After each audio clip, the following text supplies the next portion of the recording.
everyone. Welcome to the Quantum Bridge again. And it's my great pleasure to welcome Dr. Kia Pruitt back. Hello, Kia. Welcome back to the Hello. show. Hi, Casper. Hi, Gary. Thank Hi, you. family out there. So, as usual, in this instance, I will pass over to Casper, who will go through what we're going to talk about today. Yeah, thank you, Gary. Yeah, and hi and welcome, Kia. It's lovely Thank to see you. you for a second time.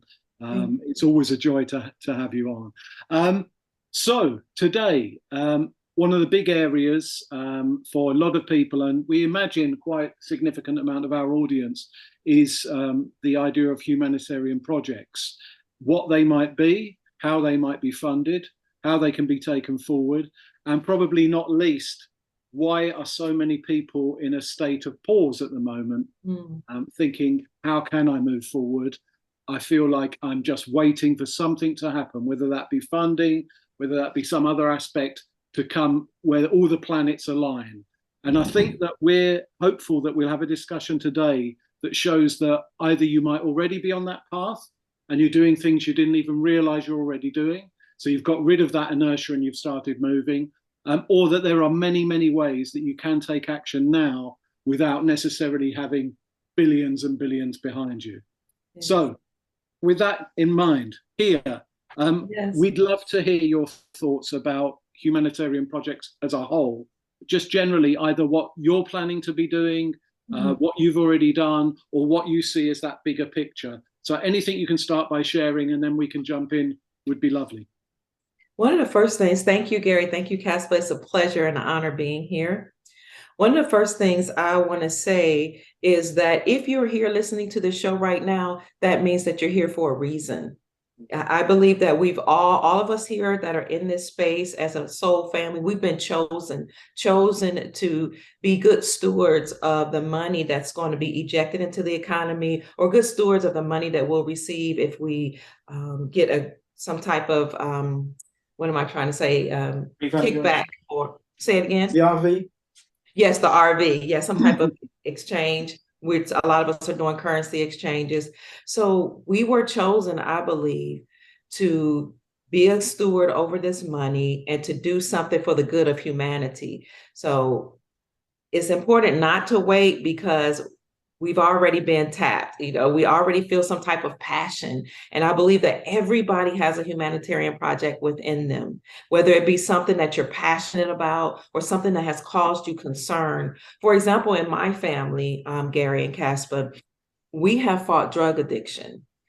Not my particular generation, but my father's generation, on my father's side.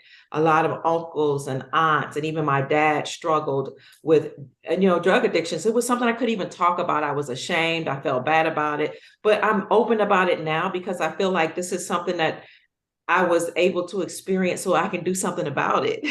Yeah, correct. And it really, it not only bothered me, but it affected me growing up because my dad wasn't there. Yeah. He wasn't there. So he passed from complications of drug addictions. Aunts, uncles, I mean, that whole generation, friends of theirs, just heroin and different types of drugs. And while I was ashamed growing up, as I got older as an adult, I felt like the creator was telling me, you can do something about this issue that affected you and your family. You can help all the people who have suffered from these addictions. And now that's inspired me and given me a passion to, to look into drug addictions and try to develop humanitarian projects to help people who, sometimes they just fell on hard times, sometimes, and not to make an excuse, but sometimes they tried something and then they got hooked, on a drug. So I just want to let people know that there is something in you that has been put there for a reason, or even if it hasn't been put there for a reason, you can at least turn it over to be, I don't know, to work out for the benefit of others. Absolutely. Gary, have you got any observations or points to make? Well, I think one there is that maybe Kia's here her purpose is to break that cycle, maybe in her family line. Yeah. I think that's fair to say. As I watched your video recently with Susan Price, isn't it? Yes. Yeah. So, where she went through some ideas of how to form a plan of a humanitarian project. which is a good video if anyone wants to go and watch it on Kia's channel. What's been the response to that? Is it positive, negative, sort of like confused? It's completely positive. Right. Because everybody has had some type of idea, but they didn't know how to flesh out those ideas or how to create a plan for how they would implement those ideas. Once they heard Gold Star Mother Susan Price's story, and once they found out that there was somebody out there who had actually created a humanitarian project or plans that, as a matter of fact, were approved by Dr. Ben Carson. And that was very important because Dr. Ben Carson was nominated, or I should say sworn in, as the 17th Secretary of the United States Department of Housing and Urban Development in 2017. So he and his staff went around to different churches, and people knew that they were coming. These people created humanitarian projects, talked about their ideas, put their plans together, and Gold Star Mother Susan Price was one of the ones whose projects were selected. So people from my audience who heard that became inspired and excited. And as a matter of fact, we did that show, was it Tuesday, I think?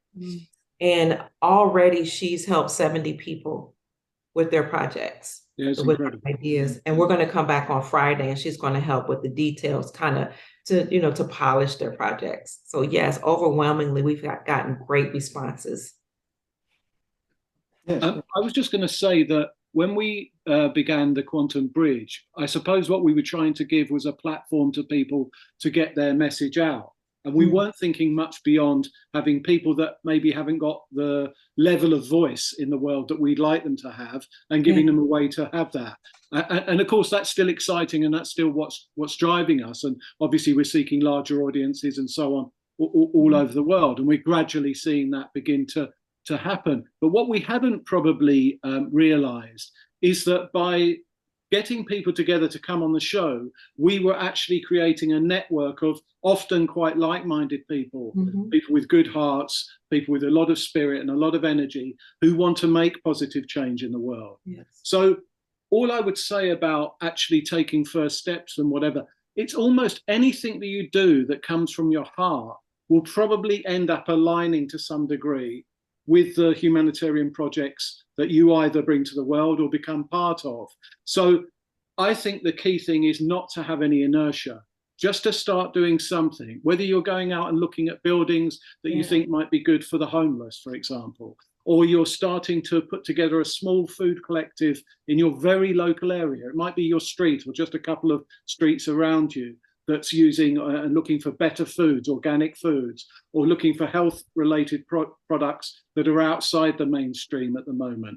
Any of those actions will bring you into a network of other people who will be able to help you with things like planning. They may have a background in business, for example, so just simple planning might be something they can help with. They may be able to help with looking at traditional finance, or at least how to handle monies. If you're suddenly going to have a whole load of money, and of course, then you have to be incredibly prudent with that and make it work, because it's not making it work just for you. It's making it work for all those people that you hope to positively affect. So I just want to say that, coming back to the Quantum Bridge, I mean, obviously having Kia with us is a blessing, but this thing of having a network that we could even, for example, plug Kia in with other people that she wouldn't otherwise know if she has a project that might resonate with them. And that's already putting these tentacles out into the world. And all of these like-minded people who now have a voice, I now see that this is part of our humanitarian project, mine and Gary's, and that we'd love to push that forward and expand that much more. But my real message is not about us, it's about empowering individuals. And the way that they can become empowered, in my opinion, is to take that first step. If you've got something in mind, even if it's something that's been sitting in your back of your mind or in your heart for your whole life, now is the time to start doing it. The funding will come because you've built it effectively. So that's really, I'd just like to say that was a very unexpected result of creating the Quantum Bridge, was this beautiful network of people who are actually coming on the show. And their ripples will, I believe, will ripple out across the world. Yeah, I feel, for me, it's getting into the mindset that it's going to happen. You're going to get the funding, but what can you do whilst you're waiting?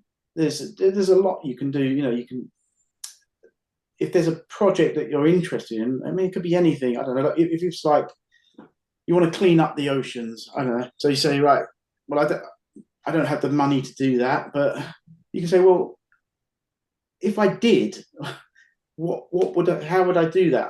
What's the technology that's already available? Who's doing that? Are there people that need funding?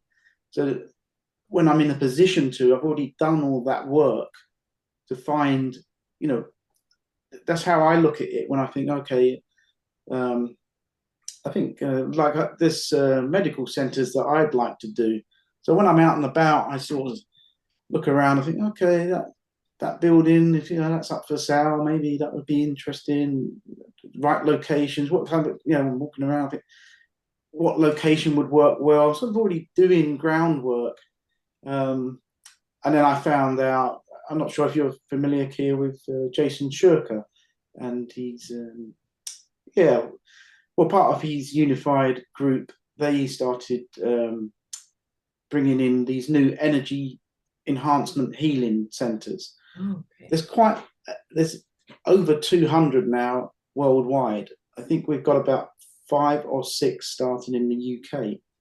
So again, it's finding, I want to be part of that I've researched so that I can do that as and when the opportunity arises. So I just think there's a lot of things people can do in that sense of groundwork now that doesn't require any money. It's just getting in that mindset. And if you think, well, I'm not prepared to, or I don't know how to do a massive project myself, well, maybe you can find little charities and things that resonate with you already. And you think, well, I will work with those. You don't have to be a massive entrepreneur type. I might like to do that, but I'm also aware that that's another thing, that I need to start small. Mm-hmm. That comes back to your internal work of, being realistic with yourself. Okay, well, I want to be here, but where would I start? And I think the other thing is, like Casper said, of empowering the individual. It's I really had, because I'm generous, I really had to think about not going into that savior mode of, well, here we go, let's go and save the world, and and actually take away from. I think I was actually somewhere, I was at a little local village fete type thing where they was raising money to fix a church roof, and it made me think, would I just come in and do that and take away that whole community that was baking cakes and having fun and raising money? I had to think about that. I had to think, maybe there's another way. Maybe I would say, okay, see what you can get, guys, and then I'll match it or something. Right. Yeah. You don't want to take away their ability to help themselves. Correct. And that community spirit. Yeah. I think that's very important. And I love the way you said that we might not know how to go out and just save the world, but you can start in your local community. Correct. And as simple as like what's going on in your neighborhood. Yeah. And how, you start, charity begins at home. Yeah. You start at home, you start in your local community, and then you can branch out. And you'll be shocked to see as well, Kira, I think that, for example, let's look at something like your homelessness area as well. The drugs one is such a huge issue with so many other dynamics around social pressures that I hope will be alleviated as well over the next few years. There's no, it's this reason and it's only this reason and we can go and fix that. So for a second, just to look at the homeless thing, for example, I mean, identifying, as Gary said, what is already being done. It may not be being done in the way you'd like it or perfectly and so on, but you can still say there will be some people working in that area of either rehousing, homelessness, whatever, who have genuine good hearts, who are being held back either because of money or because of the bureaucracy or whatever reasons. But if you start making overtures and having those conversations and engaging with people, finding out about the buildings, we'd really like that, but we can't have it because it's too expensive. There's zoning issues. There's all sorts of other things.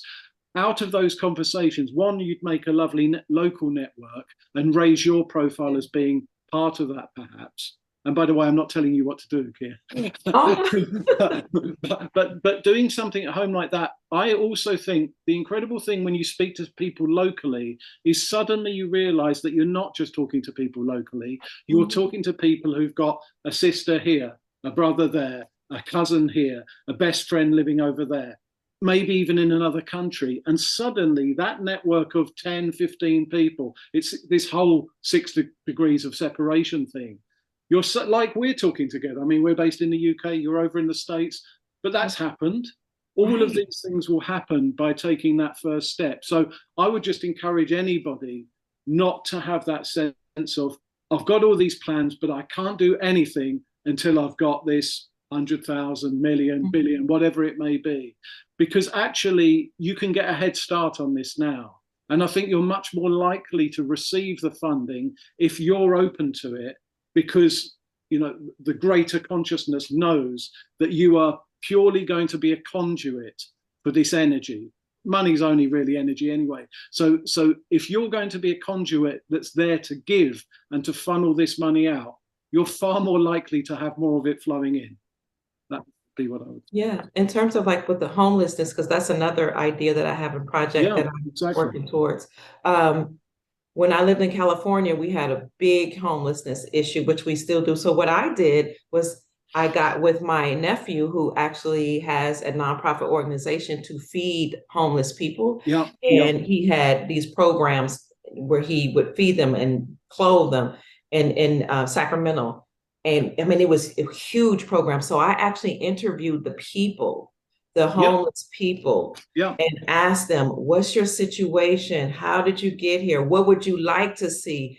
It was phenomenal because a lot of people just kind of, we don't really know what homeless people go through. A lot of people we have ideas. Some of us think they just want to be there. Some of us think it's their fault. But when you listen to the people, you get that, the idea of what they actually need. And they will even give you some ideas about how you can do certain things to service their needs. Yeah, that's beautiful. I spent some time in Santa Monica area and also in San Francisco for quite an interesting stay there.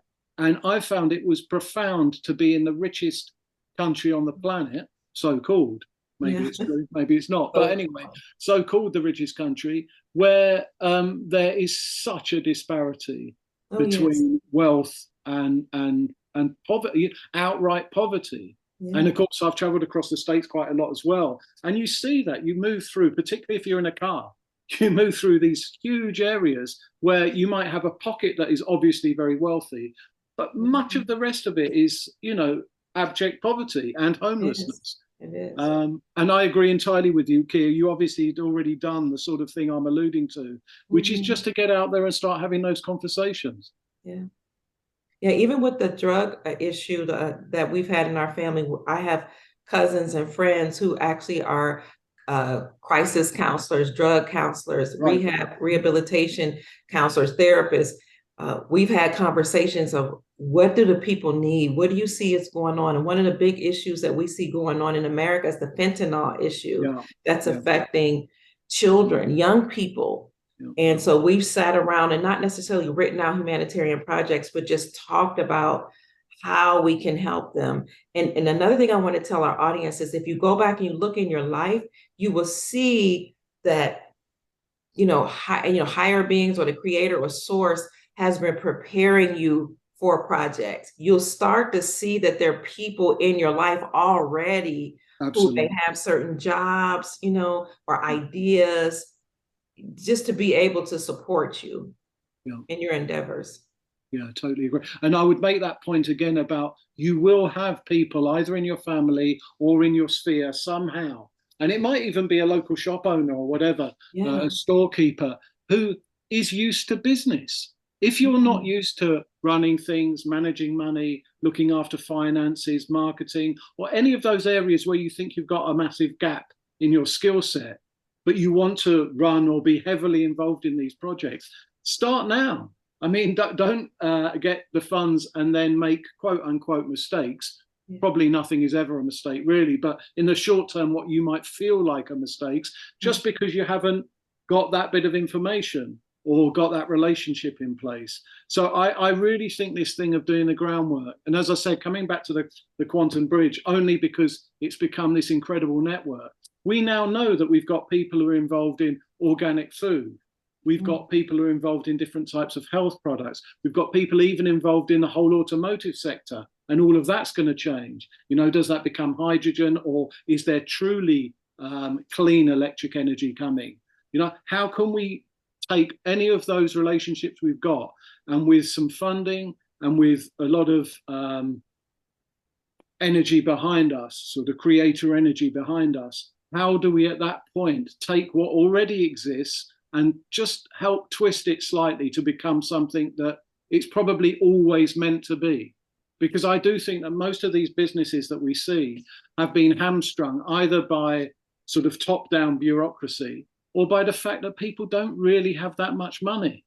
You know, this is about abundance. As far as I'm aware, this is about having so much wealth that you literally are able to do whatever your heart's desire is. And I think getting into that frame of mind is, one, it's a beautiful thing to do, but secondly, that releases the brakes. You stop worrying about all of these other aspects. Just go after what you truly believe in. I don't know if that resonates with you both, but for me, it's meant to be about clearing the decks completely. What would you do if you were able to make the change in the world that you really want to see? I think a bigger thing is like what both of you have said, really, and particularly what Kia said about it's already inside you. You know, if you can follow your heart, you know, sometimes people get too mixed up in details, or they're worried like that. You know, how do I write the plan? I don't know. It's like, you know, don't. For me, that's kind of maybe the old world of because I always used to struggle. I think, oh, not another. You know, write up a business plan, or they'll be like in work. They'll be like, show us how you came to this, and I'm like, it comes from, I don't know. It comes from within. There's not a. I didn't look any data, or and I'll be like, I can't explain it all in the way you want it, you know.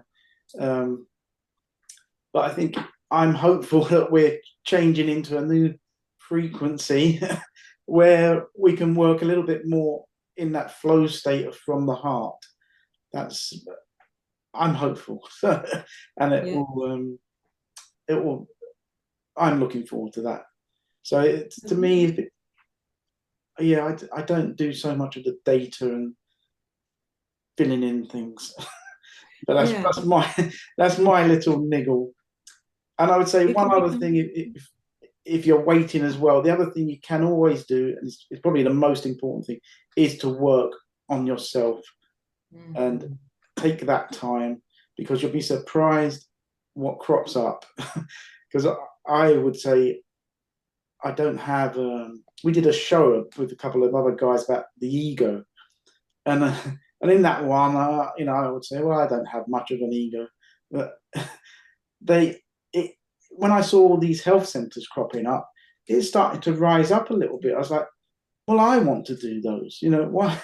I want to be involved in that, you know. And then I sort of sat back and said, does it matter? Yeah. Maybe, you know, what matters is that they're there, and we're all actually, our collective consciousness is creating this new world already. So that's, you know, how I look at it. These things are already happening just by us changing our inside. Thank you for that self-disclosure, because that's very encouraging and inspiring that you would share that, because as you spoke, I thought to myself, I know there are some things that I need to work on. And so I want to take this time to work on myself so that I can be the best human being that I can be in order to help people.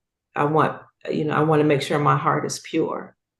So I appreciate you saying that. And another thing that I want to say, Gary and Casper, is that I was told this, like, I think in 2017, and it keeps being reiterated from one of my mentors who was a part of the farmers claims, which led to NESARA. He told us that there would be people put in place to help us flesh out the details of our humanitarian projects. Yeah, absolutely.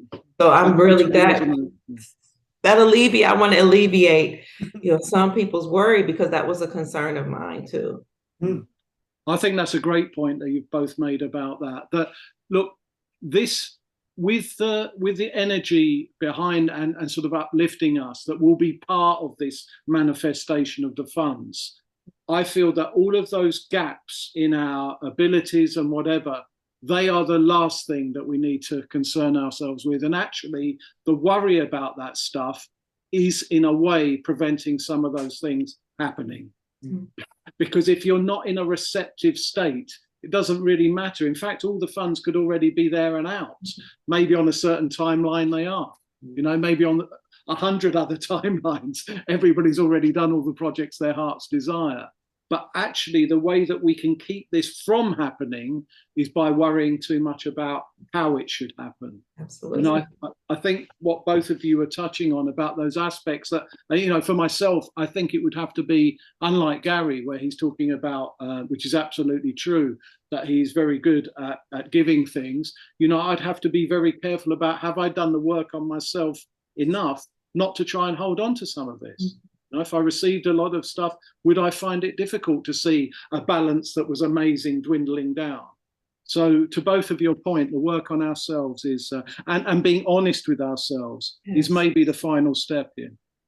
Yes, because I have a tendency to get frustrated and walk away. And I know that's something I need to work on, whether it's a discussion, an argument, a disagreement, a project. if I don't just think it's not going to work out, it just, or I don't want to be caught on the carpet, or this is just overwhelming, I might walk away. So this is something I have to work on right now, because I cannot walk away. The creators tapped me on the shoulder and said, this is going to be something that you're going to do. What'd you say? Absolutely. Yeah. I feel you've been called to this, to get over something like that. But again, actually, Kia, even that, there's two sides to what you just said there. Okay. There's the side that you're focusing on the moment, which I totally understand. It's beautiful that you're willing to be that open. But there's also, in business, there's this idea of pulling the trigger quickly. So if something isn't working, or you're hitting an obstacle for now, sometimes it is that actually there's a beautiful ability that you have as part of that to say, leave that, I'm doing this. Okay. Now, if that's just impatience, maybe it's a slightly different thing, right? Right. But actually, to be equipped with that ability and to recognize in yourself, this time it's not impatience, this time I just know that this isn't the correct route. Okay. And to make the decision to finish with that and move on to something else is a very positive aspect of what you've just said. So even those things that we treat as negative, actually none of it is negative, it's just learning.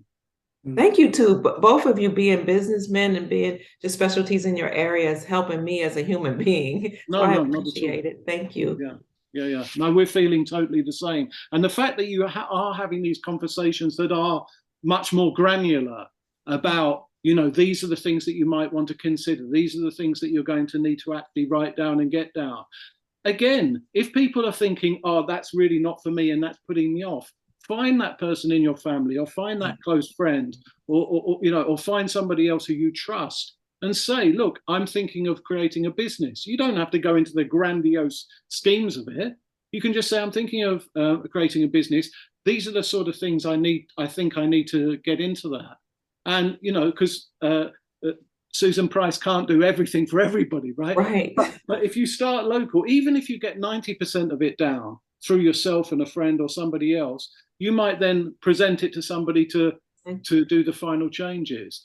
But I think anything that at the moment is preventing you from moving forward is just something that you need to get rid of. Absolutely. Yep. Good. And remember, the moment you make up your mind, the universe conspires to assist you. So just make up your mind, or think of some things that you want to do and write it down, and watch the universe bring the right people in your lives. You can create a vision board. You can write down just the ideas that you have and whatever details you have, and then do as Caspa said, do, and identify the people in your community to help you. But it will all work out together. It will all come together and work out just fine. Yeah, agreed. And the final thing I'd like to say on that is this is just a slight trick almost, is for everybody, including myself, to stop speaking about the projects in a future tense. Okay. Think of the projects now as you're already doing them. That you've already got the money and that you're already doing them. It doesn't mean you lie to people. It doesn't mean you misrepresent yourself. It just means that you know you've already been chosen, you've already got the funding, and you're starting now. And therefore, you're not just the writing down, which is a beautiful aspect of it, but the speaking it, the word. No, it's a very important thing, the word, right? So the word itself will carry the energy of the vibration to create this. So if you can speak as if it's already done, that will be something that I believe will accelerate this in a way that we can't even at the moment, in a quantum way, to coin a phrase. I believe that's another thing I've been working on. I've been working through saying, it used to be, well, I hope this happens.